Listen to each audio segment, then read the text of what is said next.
Everyone, welcome back to my YouTube channel. इस video में मैं ह्यूमन रिप्रोडक्टिव सिस्टम के बारे में पढ़ाऊंगी, जिसमें female and male reproduction system के बारे में पढ़ाऊंगी। इससे पहले वाली वीडियो जो मैंने अपलोड की है उसमें मैंने सेक्सुअल रिप्रोडक्शन इन प्लांट्स पढ़ाया था, प्लांट्स में फ्लावर पढ़ाया था। ठीक है, टाइम वेस्ट नहीं करते, हम लोग पढ़ते हैं। और हाँ, इसमें जो नोट्स है वो मैंने हमेशा की तरह डिस्क्रिप्शन में अपलोड कर रखा है। ठीक है, तो चले, what is reproduction in human, what is reproduction in human being। ठीक है, यहाँ पे हम क्या डिस्कस करेंगे, मेल रिप्रोडक्टिव सिस्टम के बारे में, फीमेल रिप्रोडक्टिव सिस्टम के बारे में, contraceptive methods, mechanical barrier and menstruation के बारे में। ठीक है, इतनी चीज़ें हम यहाँ पे क्लियर करेंगे, यानी जो है उसको पढ़ेंगे। जितने भी ह्यूमन बीइंग्स हैं, ठीक है, उसमें क्या होता है, सेक्सुअल मोड ऑफ रिप्रोडक्शन होता है। इस प्रोसेस में हमेशा दो पेरेंट्स इन्वॉल्व होते हैं, एक होती फीमेल, एक होती मेल। ठीक है, दो जो है पेरेंट्स इन्वॉल्व होते हैं, तब जाके एक न्यू इंडिविजुअल प्रोड्यूस होता है। और जो ऑफस्प्रिंग होती है वो प्रोड्यूस होगी फ्यूजन से।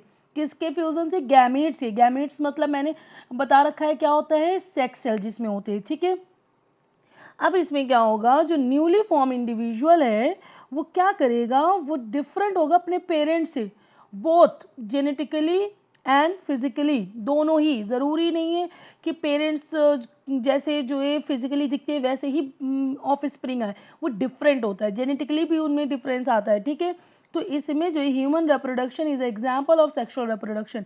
तो ह्यूमन बीइंग में हम लोग देखेंगे, एक मेल होता है, एक फीमेल होता है, जिनमें क्या होता है, डिफरेंट रिप्रोडक्टिव सिस्टम होता है। मेल का अलग होगा, फीमेल का अलग होगा। मेल में क्या होती है, टेस्टिस होती है, जिसको हम लोग टेस्टिकल बोलते हैं। फीमेल में क्या होगी, पेयर ऑफ ओवरीज, यानी दो होगी, जिसको वन पेयर हम लोग बोलेंगे। ठीक है, ये बात क्लियर हो गई। अब हम लोग नेक्स्ट स्लाइड में चलते हैं, इसके इंट्रोडक्शन को एक बार देख लेते हैं। Making copies of body design blueprint are referred to as reproduction. The generation of DNA copies is the most basic event in reproduction. जो जनरेशन होती है डीएनए कॉपीज की, वो मोस्ट बेसिक इवेंट होती है।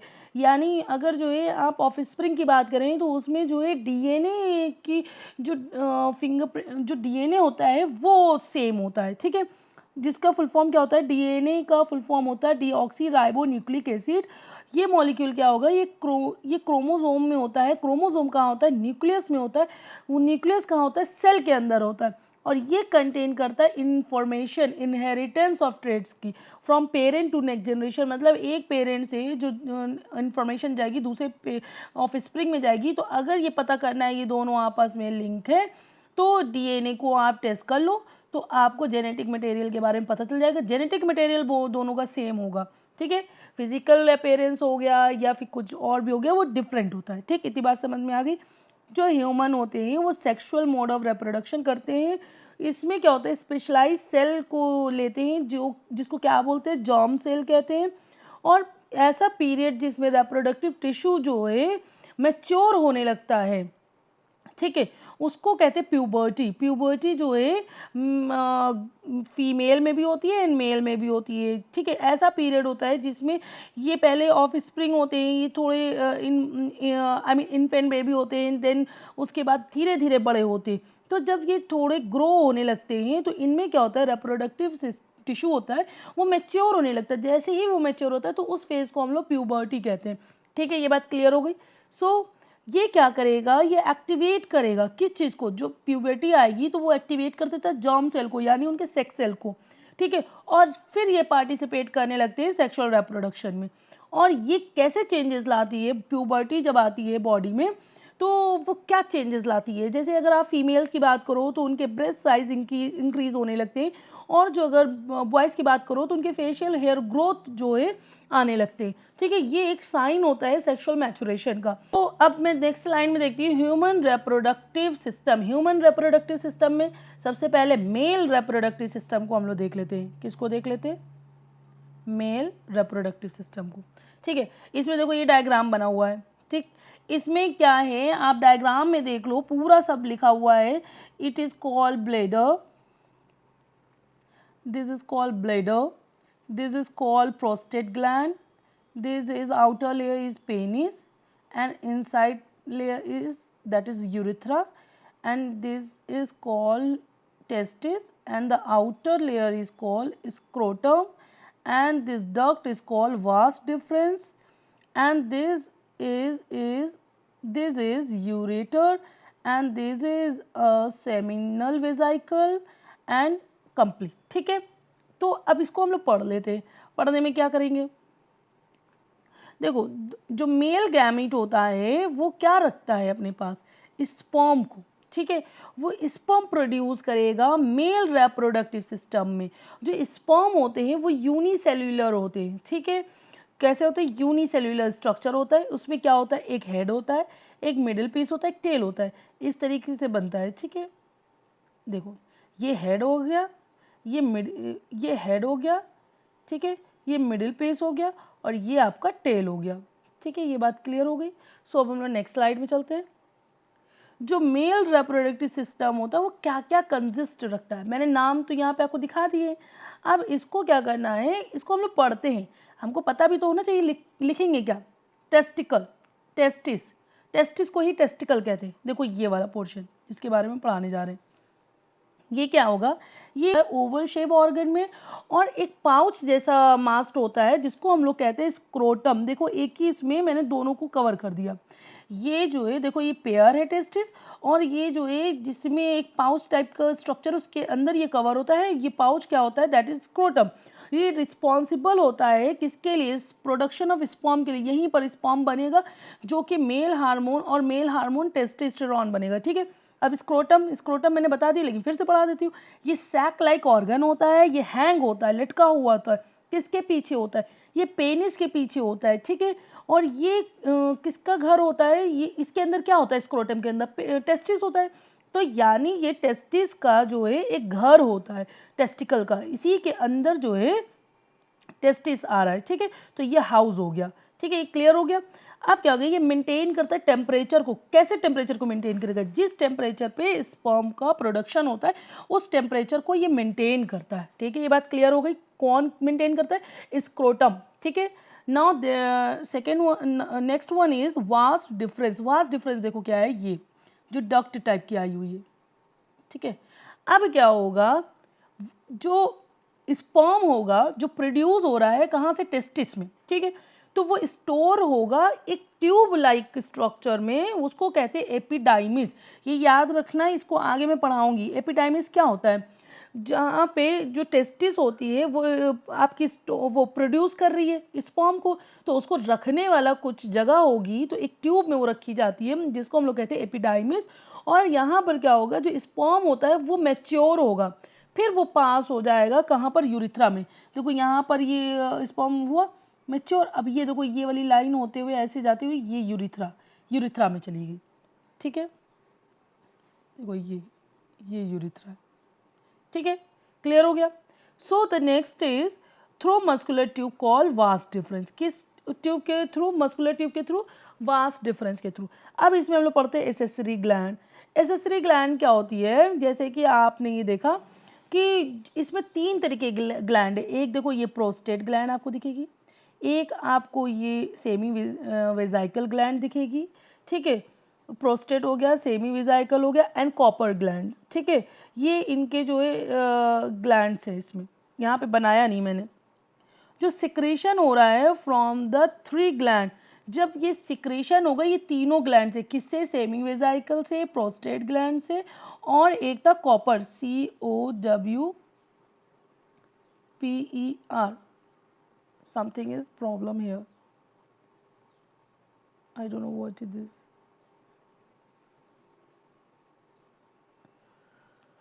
Copper gland. ठीक है, जो कॉपर ग्लैंड है इससे सिक्रेशन होगा, सेमिनल वेजाइकल से सिक्रेशन होगा, प्रोस्टेट ग्लैंड से सिक्रेशन होगा। तो इन तीनों का जो फ्लूइड निकला है उसको हम लोग कहते हैं सीमेन। ठीक है, तो सीमेन क्या करता है, वो स्पर्म को नरिश करेगा। ठीक है, उसके वॉल्यूम को इंक्रीज करेगा और हेल्प करता है ल्यूब्रिकेशन में। ठीक है, ये बात क्लियर हो गई। फिर हम लोग देखते हैं कि जो पेनिस है, अब इसके बारे में बात करते हैं। Penis, penis is a cylindrical tube. ये एक सिलेंड्रिकल ट्यूब होता है जो सर्व करता है both reproductive organ and excretory organ को।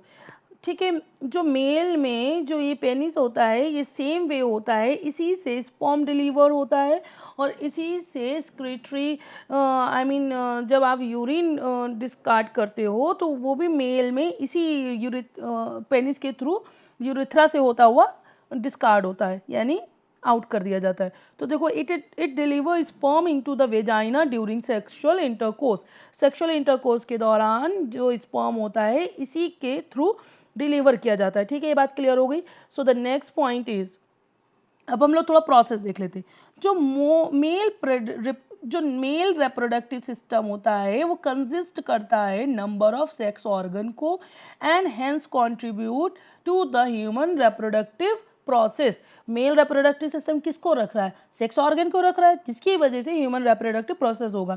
जो मेल रिप्रोडक्टिव सिस्टम होता है वो कंसिस्ट करता है एक्सटर्नल जेनाइटल ऑर्गन को एंड इंटरनल जेनाइटल ऑर्गन को। अब ये दोनों की बात होगी तो एक्सटर्नल का मतलब क्या हो जाता है कि बाहरी बाहरी आपको क्या क्या दिख रहा था? देखो, बाहर आपको पेनिस दिख रहा था, स्क्रोटम दिख रहा था, यही दोनों चीज़ें आपको दिख रही थी। ठीक है, जो इंक्लूड करेगा किस चीज़ को? इंटरनल वाले को अंदर रखता है, जैसे कि testis, epididymis, vas deferens, accessory gland. Accessory gland में कौन कौन सी थी? Seminal vesicle, prostate gland and Cowper gland. ठीक है, तो ये बात क्लियर हो गई। अब बात करेंगे, जो टेस्टिस होती है वो ओवल शेप्ड होती है और ये भी जो है आपकी जॉर्म सेल को रखती है। ठीक है, ये टेस्टिस ओवल शेप्ड होती है और ये जॉर्म सेल या और स्पर्म को रखती है, जिससे क्या होता है? टेस्टोस्टेरोन हार्मोन बनता है। ठीक है, टेस्टोस्टेरोन क्या होता है? ये प्राइमरी मेल सेक्स हार्मोन होता है और ये स्पर्म जो होता है ये टाइनी बॉडीज का होता है जो कंसिस्ट करता है हेरिडिटी को। जैसे कि जो आपके एंसेस्टर में हेरिडिटी होगी वही इस स्पर्म में हेरिडिटी मटेरियल होता है। ठीक है, इसमें लॉन्ग टेल होती है जो स्विमिंग करके फीमेल माइक्रोब्स तक पहुंचती है। ठीक, इतनी बात क्लियर हो गई। So the next slide is, function होता है स्पर्म का, वो क्या करता है? वो जेनेटिक वे इंफॉर्मेशन को लेके चलता है, कैरी करता है। ठीक है, इसमें हेड रीजन होता है। हेड रीजन में क्या होता है? स्पर्म कंटेन होता है जिसे डीएनए। ठीक है, वाइल जो मिडिल पीस होता है उसमें माइटोकॉन्ड्रिया। माइटोकॉन्ड्रिया का काम क्या होता है? एनर्जी देना, तो तभी तो इसके अंदर एनर्जी आएगी। एंड टेल, टेल का क्या काम है? फ्लैजुला, उसका जो है फ्लैजुलम होता है, तो वो क्या करता है? वो मूवमेंट में काम आता है। ठीक है, तभी तो जो है स्पर्म मूव कर पाएगा। ठीक है, इसमें जैसे स्पर्म है, ठीक है, ये हेड था, ये मिडिल था, ये टेल था, तो जो ये हेड वाला काम क्या करा? इसमें डीएनए कंटेन है।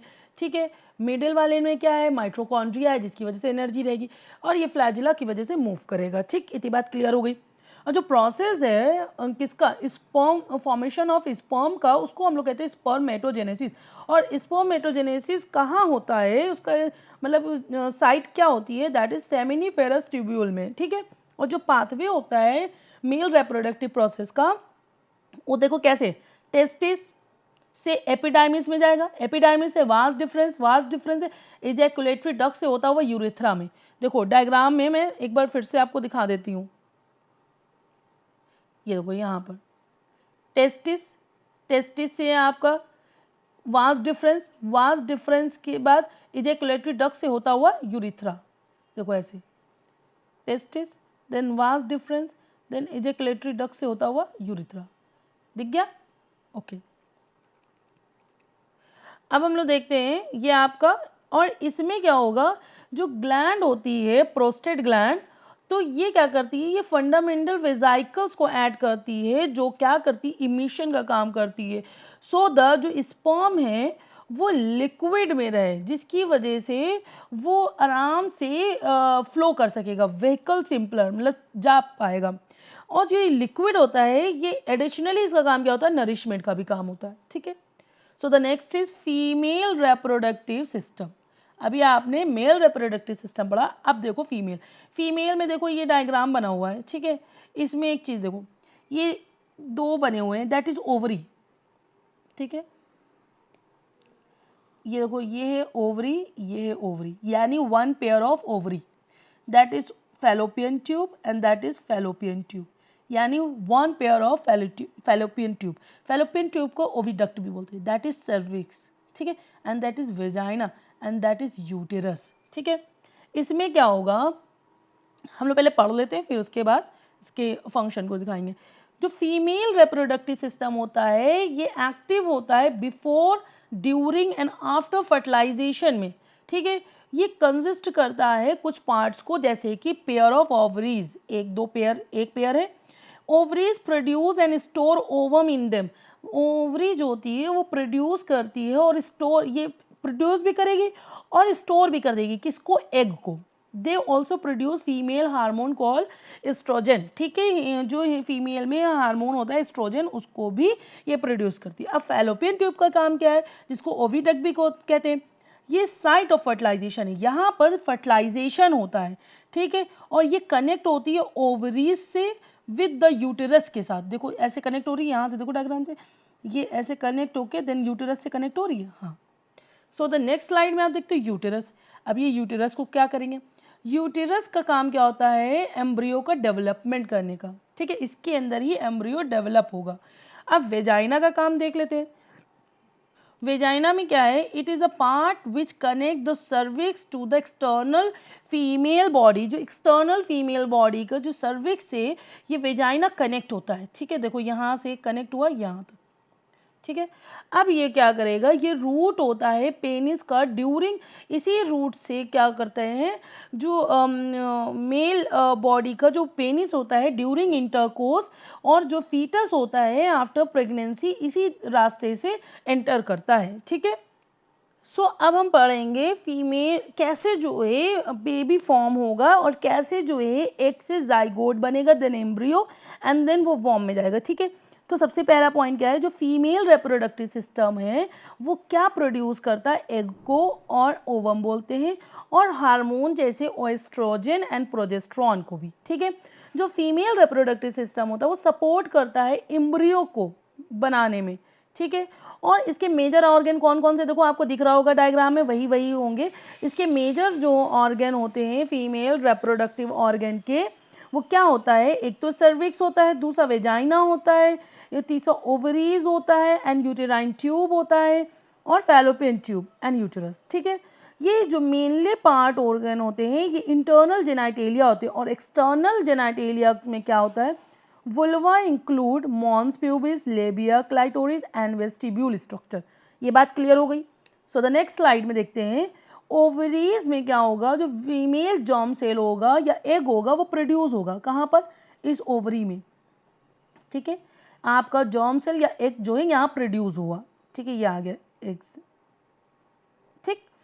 जो नैरो, अब क्या होगा, जो नैरो ओविडक्ट होती है जिसको हम लोग फैलोपियन ट्यूब भी कहते हैं इसको, ठीक है, ये जो बना हुआ है इसको हम लोग फैलोपियन ट्यूब भी कहते हैं। ये ट्रांसपोर्ट करती है किस चीज़ को, जो ओवरी में एग रिलीज हुआ था, एग को ओवरी टू वॉम्ब, यहाँ से ये लेके जाती है वॉम्ब में, ठीक है, ये ट्रांसफर का काम करती है।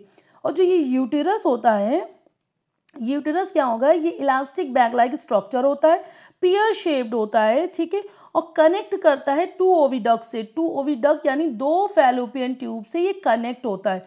किससे कनेक्ट होता है, ये दो देखो, एक ये है और एक ये, दोनों से कनेक्ट क्या हो रहा है, ये हमारा यूटेरस, ठीक है। एंड थ्रो द सर्विक्स, अब देखो ये सर्विक्स, इस सर्विक्स से रास्ते क्या होगा, uterus enter the vaginal canal, जो यूटेरस होती है वो वेजाइनल कैनाल तक एंटर करती ड्यूरिंग सेक्सुअल इंटरकोर्स। जब सेक्सुअल इंटरकोर्स होता है जो स्पर्म होता है वो एंटर करता है वेजाइनल कैनाल से, यहाँ से देखो एंटर करा, ठीक है, एंटर करेगा and they ascend to oviduct, और ये कहाँ पर जाएगा, ओविडक्ट में, where they may come across the egg fertilizer. यहाँ पे एग ऑलरेडी था, अब जब स्पर्म आ गया तो वो क्या करेगा, वो आपका जायगोट बना लेगा, फर्टिलाइज हो गया, ठीक है। अब इसमें जो फर्टिलाइज एग है यानी जो जायगोट आपने बनाया, जो जायगोट बना था वो क्या होगा, वो स्टार्ट होगा डिवाइड होने में, और वो जो है forms a ball of cell और एम्ब्रियो, और ये एक बॉल जैसे बन जाएगा गोल गोल, ठीक है। ये कहाँ बना हुआ है, ये आपके यहाँ पर, ठीक है, ये डायग्राम में देखते जाओ, डायग्राम में भी आप देखते जाओ, नोट्स तो आपको मिल ही जाएंगे, ठीक है। फिर क्या होगा, ये जो जाइगोट है ये सिंगल सेल होता है और ह्यूमन कैसे होते हैं, मल्टी सेल्यूलर होते हैं। तो अब ये यहाँ से सिंगल सेल वाला जाइगोट है, ये इम्प्लांट किया जाएगा। कहाँ इम्प्लांट होगा, ये इम्प्लांट होता है, ये जो यूटेरस की लाइनिंग है यहाँ पर कहीं पर इम्प्लांट कर दिया जाएगा, ठीक है। जिससे क्या होगा, they continue to grow and develop organ to become a fetus. जिससे कंटिन्यूएशन में ये एम्ब्रियो जब बन गया तो ये मल्टी सेल्यूलर में हो गया। अब ये कंटिन्यूएशन में ग्रो होता जाता है और ये जो है एक फीटस का फॉर्म ले लेता है with the help of special tissue called. किसकी हेल्प से, एक प्लेसेंटा स्पेशल टिश्यू होता है जिसकी हेल्प से एम्ब्रियो रिसीव करता है न्यूट्रिशन को। कहाँ से, मदर्स के ब्लड के, मदर ब्लड से, ठीक है। अब आप ये सोचो ये यहीं पर क्यों इम्प्लांट हुआ, इस वॉल में। इसका रीज़न यहाँ ब्लड सर्कुलेशन बहुत हाई होता है। क्या होता है, जब हर फीमेल बॉडी में रिप्रोडक्टिव सिस्टम होता है तो वो क्या करती है, हर बॉडी जो है फीमेल की body every month egg release करती है। उसको तो पता नहीं है कि एग स्पर्म आ रहा है कि स्पर्म नहीं आ रहा है, तो ठीक है वो बट अपनी तैयारी करती रहती है, वो इस आपके अंदर एग को प्रोड्यूस करती रहती। जब एग प्रोड्यूस होता है तो यहाँ पे जब फर्टिलाइजेशन नहीं हुआ, स्पर्म नहीं मिला, जाइगोट नहीं मिला, तो वो एग यहाँ पर आएगा एंड देन उसके बाद क्या होता है, वो एग और यहाँ पर जो है जो इम्प्लांटिंग लाइन है,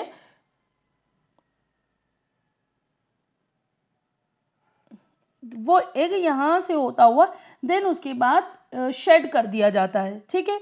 तो वही चीज़ हम पढ़ते हैं, it takes about 9 months to the child develop inside the mother body. और ये बेबी बॉर्न जो होता है रिजल्ट होता है यूटरस मसल के कंट्रैक्शन से, रिदमिक पैटर्न होता है, ठीक है। ये बात क्लियर हो गई। अब हम लोग पढ़ते हैं इसमें कॉन्ट्रासेप्टिव मेथड। कॉन्ट्रासेप्टिव मेथड से पहले हम लोग पढ़ लेते हैं मेंस्ट्रुअल साइकिल, ठीक है। इसमें देखो क्या होता है, हर फीमेल में मेंस्ट्रुएशन साइकिल होती है, मेंस्ट्रुएशन होता है जिसको हम लोग पीरियड भी बोलते हैं। क्या बोलते हैं, पीरियड। तो इसमें क्या होगा, इसको देखो हम लोग पीरियड भी बोलते हैं, ये part of women's monthly cycle होती है। ड्यूरिंग मेंस्ट्रुएशन जो नॉर्मल वेजाइना होती है वो ब्लीड करती है, यानी ब्लड आता है वहाँ से। तो लेंथ होती है मेंस्ट्रुएशन साइकिल की हर वुमेन में अलग होती है, बट जनरली अगर इसकी बात करें तो ये 28 डेज की होती है, ठीक है।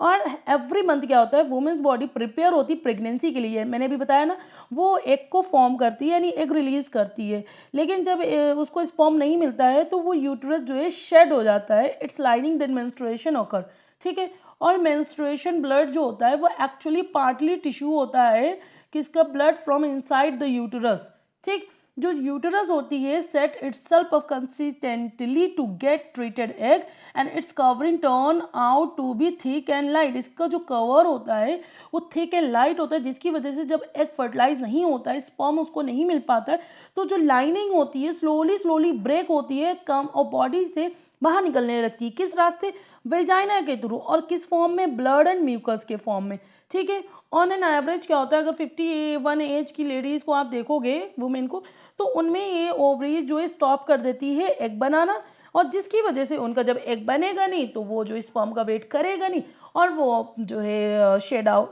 उसका यूट्रस शेड आउट होगा नहीं, तो तब क्या होगा, उसमें पीरियड स्टॉप हो जाते। ये बात क्लियर हो गई। अब हम लोग पढ़ते हैं कॉन्ट्रासेप्टिव मेथड। इसमें क्या होगा, कुछ मेथड ऐसे होते हैं जिसको हम लोग यूज़ करके प्रेगनेंसी को अवॉइड कर सकते हैं, ठीक है। तो क्या होते हैं, मैकेनिकल बैरियर होता है, चीज इसमें क्या होगा, sperm doesn't arrive at the egg. इसमें एक होता है मैकेनिकल बैरियर, इसमें क्या होगा कि स्पर्म जो है एग तक पहुंच ही नहीं पाएगा। कैसे, वाया यूज कॉन्डोम, ठीक है। And comparable cover von in the vagina, vagina के लिए भी एंड जो है पेनिस के लिए भी कॉन्डोम आता है, जिससे जो है एग एग तक जो है स्पर्म नहीं पहुंच पाता है, जिसकी वजह से प्रेगनेंसी कॉज नहीं होती। चेंजिंग द हार्मोनल बैलेंस, जब बॉडी में हार्मोनल बैलेंस चेंज होता है तब भी एग रिलीज नहीं होता है, तब भी फर्टिलाइजेशन नहीं होगा और प्रेगनेंसी कॉज नहीं होगी। कॉन्ट्रासेप्टिव मेथड जैसे कि कुछ जो है मेडिसिन वगैरह आती हैं, ठीक है, उसको फीमेल लेती हैं, तो उससे क्या होता है, वो स्पेसिंग मेथड कॉज करता है और वो टर्मिनल का काम करने लगता है, जिससे क्या होता है कि प्रेगनेंसी कॉज नहीं होगी। स्पेसिंग मेथड जिसमें क्या होगा, रिदम मेथड्स होता है, barrier methods and chemical method. इनमें जो है केमिकल मेथड्स भी आते हैं और रिदम मेथड्स भी आते हैं, बैरियर मेथड्स भी आते हैं। इस मेथड के थ्रू भी आपका प्रेगनेंसी कॉज नहीं होगी। आई होप सो आपको ये पूरा जो है स्लाइड आपको समझ में आ गया होगा।